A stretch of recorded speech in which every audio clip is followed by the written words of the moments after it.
Bismillahirrahmanirrahim. Assalamualaikum warahmatullahi wabarakatuh. Hamdan wa syukranillah alladzi qad atana nikmatan wa rahmatan wa hidayah. Sholatu wassalamu daimaini Muhammad ibni Abdillah wa ala alihi wa sahbihi wa mawala amma ba'du. Sahabat-sahabat pesantren yang dirahmati Allah Subhanahu wa taala, ketika kita mendengar tentang pesantren, maka hati kita menerawang pada sosok santri, kiai, asrama pondok, rumah tempat tinggal kiai, juga masjid yang menjadi markas ibadah para santri. Keberadaan pesantren di negeri kita tercinta jauh lebih lama hadirnya sebelum berdirinya entitas negara dan bangsa Negara Kesatuan Republik Indonesia. Pesantren jauh lebih lama hadir di bumi Nusantara ini sebelum pendidikan formal, karena pesantren merupakan akar budaya asli pendidikan bangsa Indonesia. Para ulama, para wali, waliullah, termasuk para wali songo adalah cikal bakal kehadiran lembaga pendidikan pesantren yang ada di Nusantara. Untuk itu, keberadaan pesantren di Indonesia jauh lebih lama hadirnya ketimbang hadirnya negara Republik Indonesia. Jadi, negara tidak bisa menghilangkan tentang faktor histori, faktor sejarah tentang kehadiran pesantren di bumi Nusantara. Ketika Indonesia sebelum hadir menjadi sebuah entitas bangsa dan negara, maka pesantren adalah lembaga pendidikan yang mampu melahirkan para desainer peradaban. Kenapa? Karena ketika negeri ini dijajah baik oleh Inggris, oleh Portugis, oleh Belanda maupun Jepang, maka tokoh-tokoh santri, tokoh-tokoh ulama lah yang menjadi penggerak, yang menjadi motor pergerakan untuk melawan, mengusir penjajah. Kalimatul jihad, kata Allahu Akbar, adalah kata-kata komando dan penyemangat para ulama, para santri untuk mengusir penjajah dari bumi Nusantara. Itulah siklus pergerakan pesantren sebelum hadirnya Negara Kesatuan Republik Indonesia. Bahkan ketika Indonesia pada detik-detik pemindahan kekuasaan dan selanjutnya Indonesia merdeka, maka kaum pesantren tampil menjadi operator utama, menjadi motor utama untuk mengusir penjajah di negeri ini. Salah satunya dengan resolusi jihadnya Kiai Haji Hasyim Asy'ari sebagai pendiri ormas Islam terbesar di dunia, Nahdlatul Ulama. Pesantren juga hadir mengisi ruang-ruang kemerdekaan, karena salah satu yang menjadi pilar daripada bangsa ini yaitu Pancasila, yang terdiri dari 5 butir, dari mulai ketuhanan yang Maha Esa, kemanusiaan yang adil dan beradab, persatuan Indonesia, kerakyatan yang dipimpin oleh hikmat, kebijaksanaan dalam permusyawaratan perwakilan, juga keadilan bagi seluruh rakyat Indonesia. Itu adalah hasil rumusan konsensus para ulama, para tokoh bangsa. Karena Pancasila sejatinya adalah hasil ijtihad daripada para ulama. Sila pertama itu adalah penjelmaan daripada Qul huwallahu ahad. Kemanusiaan yang adil dan beradab, penjelmaan dari ayat dilu huwa aqrabul taqwa. Persatuan Indonesia, penjelmaan dari wa'tasimu bihablillahi jami'a wa la tafarraqu. Kerakyatan yang dipimpin oleh hikmat kebijaksanaan dalam permusyawaratan perwakilan, butir yang keempat adalah penjelmaan dari ayat wasyawilhum fil amri, penjelmaan dari ayat wa amruhum syura bainahum. Dan keadilan sosial bagi seluruh rakyat Indonesia adalah penjelmaan dari wa ma arsalnaka illa kafatan linnas. Ini artinya bahwa peran pesantren tidak bisa dihilangkan dari benak hati Indonesia. Dan akhir-akhir ini kita melihat bagaimana fitnah dahsyat terhadap pesantren, sampai pesantren diidentikan ada pesantren-pesantren yang berafiliasi dengan terorisme dan tek-tek bengek yang lainnya. Ini sangat menyakiti komunitas pesantren. Untuk itu, kita sebagai bangsa dan negara, sebagai anak bangsa, terutama saya sebagai manusia yang sejak kecil lahir di pesantren dan hari ini masih juga anak pesantren, dan insya Allah sampai mati akan berada di pesantren untuk terus menyebarluaskan ilmu dan dakwah, perlu dipahami tentang fitnah-fitnah yang menyebar pada pesantren adalah satu upaya masif dan terstruktur dalam menghilangkan jati diri budaya bangsa Indonesia dan menghilangkan daripada sejarah Pancasila itu sendiri sebagai rumusan para ulama pesantren.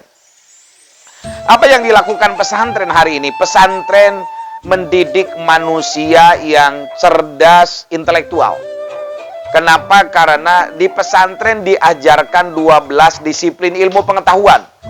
Ada usuluddin, akidah, ada fikih ahkam, ada fikih sejarah, ada ilmu filsafat mantik, ada ilmu bilaghah, sastra, bayan, badi, dan ma'ani.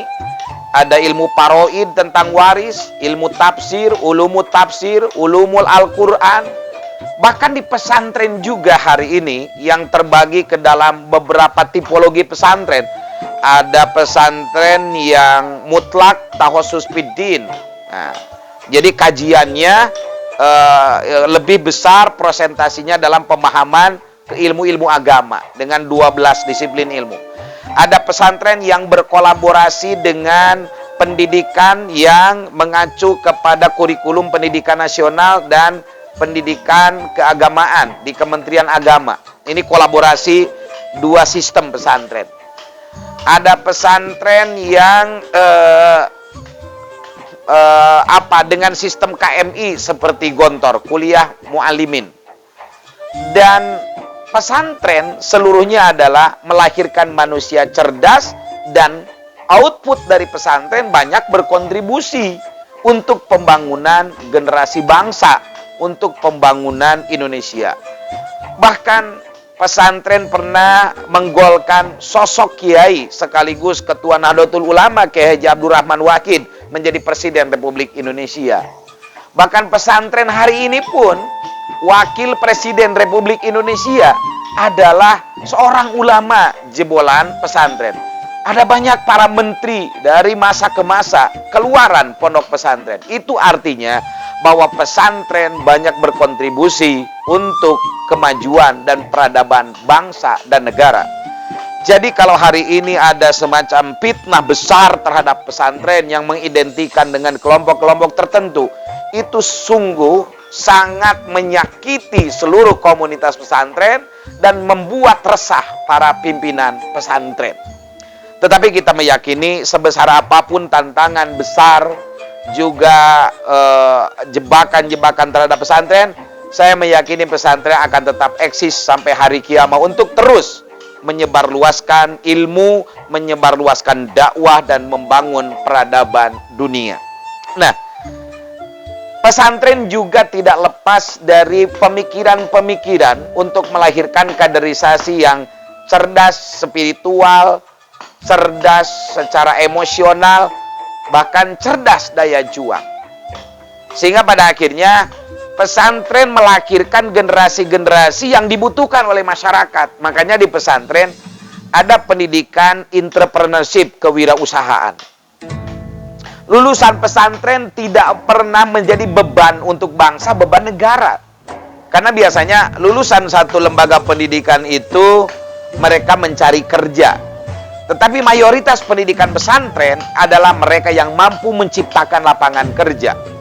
Karena di pesantren diajarkan tentang ilmu pertanian, mengelola lahan pesantren. di pesantren ada wahana untuk belajar ilmu peternakan, karena di pesantren pun ada banyak sarana-sarana peternakan, perikanan, ada perkayuan, ada juga jurusan bangunan, karena tiap hari pesantren membangun sarana fisik.